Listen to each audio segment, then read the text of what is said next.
یہ جو آپ نے جواد نقوی صاحب والی بات کہی ہے نا، میرا یہ سٹانس ہے کہ ٹھیک ہے انہوں نے جو بات ثقیل کہی نہیں کہنی چاہیے، لیکن مجھے یہ تو بتایا جائے کہ اگر ان کے ہاں معاویہ محترم ہے جو اتنے آدمیوں کا قاتل ہے، خدا کے نظام کا دشمن ہے، قرآن کا دشمن ہے، قرآن کو سنگینوں پر، قرآن کو نیزوں پر کس نے نچایا ہے؟ تو اب ان حقائق کو خون اشام حقائق ہیں. مجھے بتاؤ عبید اللہ بن عباس جو ہیں ان کے معصوم بچوں کو ذبح کر کے بوٹیاں کر کے ان کی ماں کے اوپر پھینکا جا رہا ہے، یہ کون سی شریعت ہے؟ بات ہی سمجھ میں نہیں آ رہی، کہاں سے سرا کہاں سے پکڑوں اور چادر کہاں جا کے رکھوں. پروگرام کا اختتامی وقت ہے اور ظاہر میں تو پھنس گیا ہوں اس بات پہ کہ حضرت علی جیسی ذات پہ بھی کوئی سب و شتم کرتا رہا ہے. یہ بات ذہن نہیں قبول کر رہا، دل نہیں قبول کر رہا، یہ کیسے حقیقت ہو سکتی ہے سمجھ نہیں آ رہا. حضرت عمار یاسر کے حوالے سے ہم سنتے آئے ہیں، قرآن میں سورہ نحل اس حوالے سے 106 آیت ہے، گواہی دیتی ہے آپ کے اس عمل کی طرف کہ جب آپ پہ ظلم و ستم ہوا، تکالیف دی کفار نے آپ کو، قرآن نے کہا الا من اکرہ قلبہ مطمئن بالایمان. ٹھیک ہو گئی بات کہ ان کے لیے تو قرآن کی بھی آیت آ گئی، اتنے عظیم صحابی ہیں. اور یہی نہیں ہے بلکہ حضور نے بے شمار احادیث آپ کے لیے فرما دی ہیں کہ عمار حق پر ہے، حق کے ساتھ ہے. ایک باغی گروہ، یہ اس باغی گروہ کی کیا نشاندہی ہے؟ یہ میرا آخری سوال ہے کہ حضرت عمار یاسر کا جو قتل ہے وہ آپ کے نزدیک واضح ہے یا یہ بھی ایک مبہم سازش ہے جس کا آج تک سرا نہیں کھل سکا؟ گزارش یہ ہے کہ اپنا بلے شاہ فرمایا کہ جب میں سچ بولا تے بامڑ مچدا تے جھوٹ بولا تے کچھ نہیں بچدا. سمجھا گئی نا؟ اب جہاں تک اس حدیث کا معاملہ ہے، لوگ جو ہے نا یہ چلاک قسم کے مولوی جو ہے نا یہ کرتے رہتے ہیں جرا والا چلاکیوں کے، کبھی سند پر گفتگو کر دی، کبھی متن پر، کبھی مندرجات پر. تو یہ بہانے ہیں. رسول اللہ صلی اللہ علیہ وآلہ وسلم نے شگاف الفاظ میں، اور اس پر اس حدیث کے تواتر میں کسی قسم کی ایک رتی برابر بھی کوئی شک نہیں ہے. اور حنفی علمی نظام کے مطابق تواتر جو ہے وہ قرآن کی آیت کا درجہ رکھتا ہے. تو عمار بن یاسر کے قاتل واضح ہیں، کون کہتا ہے کہ واضح نہیں ہے؟ اور عمار بن یاسر کے قاتلوں کا ٹائٹل رسول اللہ نے جو بیان فرمایا کہ وہ قاتل ہیں، باغی ہیں، داعی الی النار ہیں، یہ رسول کا فرمان ہے. اب ملا اعظم کہتا ہے کہ رسول کو جھٹلا دو اور قاتل باغی داعی الی النار کی حرمت پر ایمان لے آؤ. بھئی وہ اس پر کون سی ایسی فلسفی ہے دینی اعتبار سے، کون سی ایسی دلیل ہے؟ تو کیا وہ نفس محترم نہیں تھا؟ دیکھیے قرآن پاک کے اندر ان کا تذکرہ جب آتا ہے نا، جو ان کے ماں باپ کو شہید کیا گیا، یہ کتنا بڑا مقدس وجود ہے عمار بن یاسر کا، محسن اسلام ہے.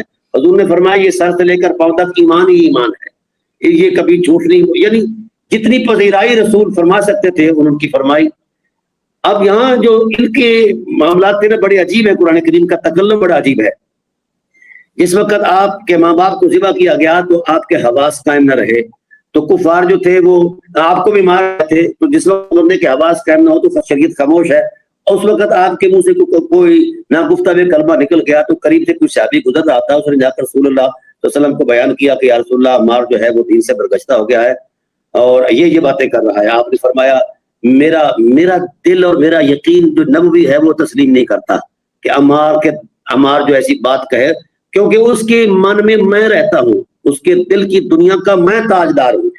تو اس نے کہا رہے تو اینا یا بسمے تو یا رسول اللہ آنکھوں سے دیکھ کر آیا ہوں، کانوں سے سن کر آیا. فرمایا تیری آنکھوں کو دھوکا ہو سکتا ہے، تیرے دل کا، تیرے کانوں کو دھوکا ہو سکتا ہے، نبی دھوکے سے بلند ہے. فوراً جبرائیل آ گئے، فرمایا وَقَلْبُهُ مُطْمَئِنٌ بِالْإِيمَانِ إِلَّا مَنْ أُكْرِهَ. حبیب آپ دیکھو تو صحیح عمار کس حالت اکراہ میں تھے، کتنی شدت غم سے ان کے حواس کرنے رہے. باقی رہا یہ معاملہ کہ ان کے ایمان کی گواہی میں خدا ہو کر دیتا ہوں، اس کے دل میں آپ کی ذات کے علاوہ کچھ نہیں. پھر حضرت عمار وہاں سے چھٹ کر واپس تشریف لائے دربار رسالت میں آئے. فرمایا عمار اس وقت یہ اذیت دی رہی تھی، تیرے دل کی کیا کیفیت تھی؟ تو کہا جہاں پناہ عالم وحدہ لا شریک کی حرمت کی قسم، دل میں صرف آپ کی ذات کے علاوہ کچھ نہیں تھا. تو قرآن کریم کی آیت آ گئی. اس جیسے مقدس نفس محترم کو قتل کرنا بے دردی کے ساتھ، یہ کیا ہے؟ مجھے بتایا یہ ملا عز، یہ کیا ہے؟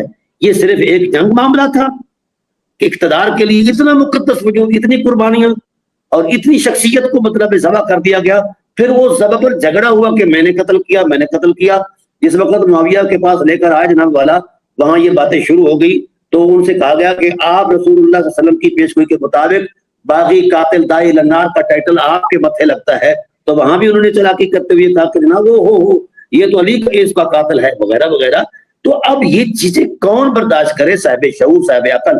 مذہب جو ہے یہ چونکہ گڑنت ہے ان مولویوں کی، اس کی میں اس لیے ان کی حیثیت کو اعتبار نہیں کرتا کہ اس کے پیچھے دلیل کوئی نہیں ہے. ابھی آپ نے دیکھا حضرت ابو طالب علیہ السلام. ہاں یہ بات دیکھو، یہ جو آپ نے جواد نقوی صاحب والی بات کہی ہے نا، میرا یہ سٹانس ہے کہ ٹھیک ہے انہوں نے جو بات ثقیل کہی نہیں کہنی چاہیے، لیکن مجھے یہ تو بتایا جائے کہ اگر ان کے ہاں معاویہ محترم ہے جو اتنے آدمیوں کا قاتل ہے، خدا کے نظام کا دشمن ہے، قرآن کا دشمن ہے، قرآن کو سنگینوں پر، قرآن کو نیزوں پر کس نے نچایا ہے؟ بتاؤ نا. قرآن تو سینوں کے لیے آیا تھا، انہوں نے نیزوں پر نچانا شروع کر دیا ہے. اور کہاں کہاں کتنی کتنی بدعہدیاں ہوئی جس وقت واقعہ تحقیق پیش آیا ہے. کسی کے سامنے یہ حقائق ہیں. اس طرح کے مظالم کے باوجود بھی اگر کوئی شخص ان کے مظالم کا تذکرہ کرتا ہے تو اسے جہنم کے کتے ہونے کا فتویٰ دیا جاتا ہے. کون ہے ایسا مفتی؟ اس کی حیثیت کیا ہے؟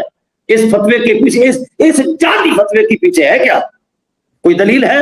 ایک مجہول شاعر کا شعر جسے حاویہ کے بدل پر کوئی ردیف کافی نہیں مل رہا تھا، کہہ دیا کہ جناب حاویہ آ گیا.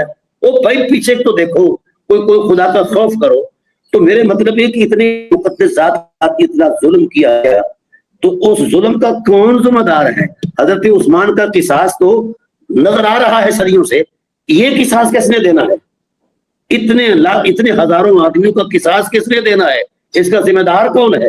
پھر جس وقت یہ شور شرابہ اٹھا، حکومت پر قبضہ کر لیا گیا، تو اس وقت حضرت عثمان کی بیٹی گئی، حضرت عثمان کے دونوں بیٹے سعید بن عثمان، عبار بن عثمان، دونوں گئے کہ ہمارے باپ کے خون کو تم سیڑھی بنا کر اقتدار پر آئے ہو، تو بھائی ہمارے باپ کا قصاص، ہمارا سینہ ٹھنڈا. تو ڈانٹ کر بیٹی کو کہتے ہیں خبردار ایسی بات کی تو ہم کرسی انجوائے کریں گے، تیرے باپ کا اس کے ساتھ رہتے رہے. تو یہ وہ حقائق ہیں جو سینہ چیرنے والے ہیں. یہ نظر نہیں آتے ملا اعظم کو، چونکہ ان کے مذہب کی ساخت پرداخت کے پیچھے یہودی فکر ہے اور ان کا مرتب سوچ ہے. لہذا ان کو ہر وہ بات اچھی نہیں لگتی جو حقائق کے مطابق ہو، وہ بات اچھی نہیں لگتی جو مزاج رسول کے مطابق ہو، وہ بات اچھی نہیں لگتی جو مشیت الہی کے مطابق ہو. یہ کون سی ایسی باتیں ہیں جناب والا؟ تو اب ان حقائق کو خون اشام حقائق ہیں. مجھے بتاؤ عبید اللہ بن عباس جو ہیں ان کے معصوم بچوں کو ذبح کر کے بوٹیاں کر کے ان کی ماں کے اوپر پھینکا جا رہا ہے، یہ کون سی شریعت ہے؟ آپ اس ظلم کی داستان کو پڑھ لیں، سمجھا کہ نا، اس ظلم کی داستان کو، تو آپ کو فرعون چھوٹا لگے گا رویے کے اعتبار سے. اتنا ظلم تو اس میں نہیں کیا. بے شک وہ اس کے کفر کے قائل ہیں، وہ کافر ہے، فلاں فلاں فلاں فلاں. یعنی اگر فرعون یہ باتیں یہ کام کرے تو وہ غلط ہے، اور اگر ہم کریں تو یہ صحیح ہے. اللہ اکبر. مجھے تو آپ نے ایسی جگہ جی ربانی صاحب، جہاں کہوں کیا اور سوچوں کیا اور سوال کیا کروں اور جواب کیا لوں سمجھ نہیں آتا. حضرت عمار کے لیے بے شمار صحیح مسلم کی احادیث ہیں، عمار حق کے ساتھ ہوگا اور حق عمار کے ساتھ ہوگا. حضور نے فرمایا عمار سے محبت ایمان ہے. یہ مسند احمد میں موجود ہے. رسول جان گرامی کی اتنی طبرانی کی حدیث صحیح سند کے ساتھ موجود ہے. لیکن یہ میں سمجھتا ہوں کہ آج کا پروگرام یہیں پہ اختتام پذیر ہو جائے گا. میں تاریخ کے طلبگار اور جو محقق حضرات ہیں، جو ریسرچ کرتے ہیں، جو کریں گے آگے بھی، ان کے لیے سوال چھوڑے جا رہا ہوں کہ جو ڈاکٹر صاحب نے فرمایا ہے، آپ اس میدان میں کہاں تک پہنچے ہیں اور اس سے آگے کتنا جا سکتے ہیں، کتنا جانا چاہیے. خدا پروردگار ہم پہ رحم فرمائے. مشکل ہے، بہت مشکل ہے، میں سمجھتا ہوں، اور میرے لیے ظاہر انتہائی مشکل تھا آج کا پروگرام اس حوالے سے. لیکن آپ کے حوالے کومنٹس کا انتظار رہے گا مجھے. اللہ کی امان میں.